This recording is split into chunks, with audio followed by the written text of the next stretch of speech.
Camille and the Sunflowers, a story about Vincent van Gogh by Lawrence Anholt.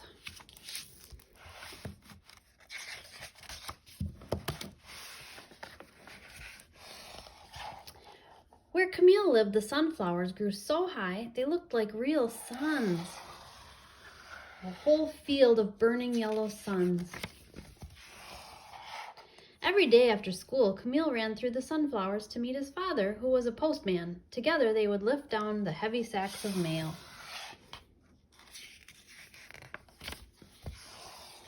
One day a strange man arrived in Camille's town. He had a straw hat, a yellow beard, and quick brown eyes. "I am Vincent the painter," he said, smiling at Camille. Vincent came to live in the yellow house at the end of Camille's street. He had no money and no friends. "Let's try to help him," said Camille's father. So they loaded the cart with pots and pans and furniture for the yellow house. Camille picked a huge bunch of sunflowers for the painter and put them in a big brown pot. Vincent was very pleased to have two good friends. Vincent asked Camille's father if he would like to have his picture painted, dressed in his best blue uniform. "You must sit very still," said Vincent. Camille loved the bright colors Vincent used and the strong smell of paint. As Camille watched, his father's face appeared like magic on the canvas. The picture was strange, but very beautiful. Vincent said he would like to paint his whole family: Camille's mother, his big brother, his baby sister, and at last Camille himself. Camille was very excited. He'd never even had his picture taken with a camera. Camille took his painting to school. He wanted everyone to see it, but the other children didn't like the picture and they began to laugh. This made Camille feel very sad. After school, some of the older children started teasing Vincent. They ran along behind him as he went out to paint. Even the grown-ups joined in. "It's time he gets a real job," they said, "instead of playing with paints all day." Camille sat for hours watching Vincent work. It was very hot, but Vincent worked fast. He painted the sunflower fields and even the sun itself. "He's the sunflower man," Camille said to himself. But no matter how hard Vincent worked, he could never sell any of his paintings. "If I had a lot of money," said Camille, "I would like to buy all of them." "Thank you, my friend," laughed Vincent.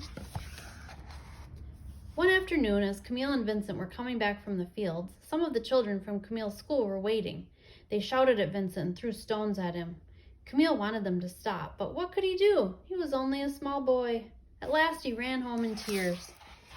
"Listen, Camille," said his father, "people often laugh at things that are different, but I've got a feeling that one day they will learn to love Vincent's paintings." That night, Camille had a strange dream. He saw Vincent standing in the moonlight high above the town. Vincent had stuck candles on his hat so that he could see. The sunflower man was painting the stars. Early the next morning, Camille was awakened by a loud knocking at the door. Some men from the town had come to see his father. "Listen, postman," they said, "we want you to give this letter to your friend. It says he must pack up his paints and leave our town." Camille slipped out through the back door and ran down the street to the yellow house. It seemed very quiet inside.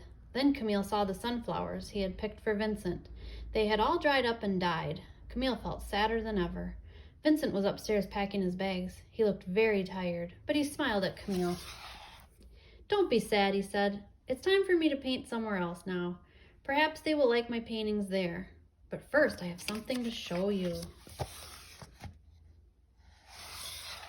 Vincent lifted down a big picture, and there were Camille's sunflowers, bigger and brighter than ever. Camille looked at the painting, and then he smiled too. "Goodbye, sunflower man," he whispered, and ran out of the house and into the sunshine.